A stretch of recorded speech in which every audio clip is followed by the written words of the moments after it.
Magandang gabi po sa ating mga overseas Filipino workers dito mismo sa bansang Kuwait, na kung saan ay napakarami din po mga overseas Filipino workers ang natatrabaho po sa mga kumpanya. At ito nga po ay nasa artikulo Visa 18. So ngayon mga kabayan, naglabas po ng pahayag ang news platform mula po dito sa Arab Times Kuwait, na kung saan ay nagpahayag sila ng at pinaalam nila sa publiko, especially po sa mga expat, kung ano po ba ang proseso ng pagkuha ng indemnity. So madalas po ang nasa social media ay mga domestic workers po ang nag-aas ng indemnity. Pero meron din po tayo mga Article 18 or Visa 18 na magkakaroon din po ng problema sa pag-calculate o pagkuha na ng kanilang mga indemnity. At kadalasan nga po, yung iba po mga kabayan natin ay hindi po nabibigyan ng indemnity ng kanilang mga kumpanya dahil nga po sa lack of knowledge. Okay mga kabayan, ayon nga po sinilabas po na artikulo mula po sa Arab Times Kuwait, ang lahat ng mga kabayan natin na artikulo 18, sa oras na tayo po ay nakatapos ng 5 taon na serbisyo sa ating mga kumpanya, ito po ay entitled po tayo for 15 days, okay? 15 days salary. Ito po ay calculation po ng inyong basic salary, at yung basic salary nyo, itatypes po siya sa 26 days na pagpasok ninyo. So, kung ano po magiging kakalabasan po ng total amount nun, ito po ay i-divide po o ita-times po sa 15 days. At ayun po ang magiging end of service nyo kada isang taon. So, kung 5 taong kaso sa amo nyo, kung ano po kalabasan ng total amount na yon, yun po ang magiging indemnity natin mga kabayan. So, pag kayo naman po ay lumagpas ng 5 taon, so kayo po ay nag 6 years na po, entitled na po tayo sa 1 month full basic salary na indemnity kada isang taon. So ito po ay malinaw po na artikulo or sa Kuwait Labor Law po ng bansang Kuwait na pinapaalam po sa publiko, especially po sa ating mga overseas Filipino workers na nagtatrabaho sa kumpanya.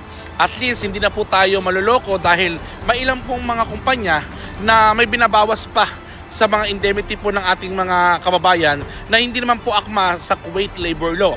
Kung sakasakali man po na kayo po makaranas ng ganito, pwede po tayong dumulog sa ating sa Kuwaiti government like SHUON, para po matulungan po tayo na mag-calculate ng ating mga indemnity, at pwede po natin ilaban ito dahil ito po isang karapatan na ito po yung pinagkaloob ng Kuwaiti government at pinatutupad po ng batas ng Kuwait para sa lahat ng mga natatrabaho sa lahat ng kumpanya o artikulo Visa 18. Ganyan din po sa mga domestic workers, meron din po tayong calculation mula po din sa bansang Kuwait na pwede po tayong dumulog sa ating Philippine Embassy para patulungan po tayo makakuha ng indemnity na isa pong karapatan ng isang magagawang Pilipino o expat na nagtatrabaho dito sa abroad. So mga kabayan, makikita nyo po sa ating screen, ito po yung calculation. Kung iintindihin nyo po, nakabase po ang ating indemnity sa basic salary na nakasaad po sa ating mga kontrata. So entitled lang po tayo for full 1 month salary indemnity kada isang taon kung tayo po ay naka-6 na taon sa ating kumpanya. Kung naka-5 taon po kayo, ay entitled po tayo sa kada isang taon na 15 days salary indemnity para po sa ating 5 taon na serbisyo. So ito po ay isa pong magandang kaalaman sa ating overseas Filipino workers dito sa bansang Kuwait. So ito po ang mga kabayan, ang malinaw na inalabas po ng batas po ng Kuwait Labor Law ng bansang Kuwait na para po sa lahat po ng mga overseas Filipino workers na nandito po sa abroad. At nandiyan po ang ating Kuwaiti government para po tulungan po ang lahat na mga argabyado po sa pag-calculate ng kanilang indemnity. Pumunta lang po tayo sa SHUON para po tayo po'y matulungan na may proseso po at makuha po ang tamang calculation ng ating mga indemnity. So ingat po mga kabayan, ako po si DJ Lakwatsa, Balitang OFW.